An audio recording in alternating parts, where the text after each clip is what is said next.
Ens trobem al número 43 de l'Avinguda Camí Nou, és a dir, a l'edifici de Telègrafos.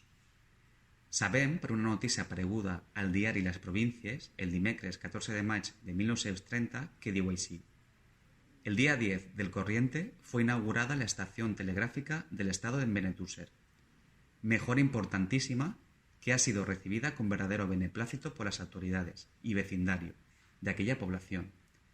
Ello refundará particularmente en beneficio de la industria y del comercio local, que no tendrá que recurrir a la capital para servirse de tan necesario medio de comunicación.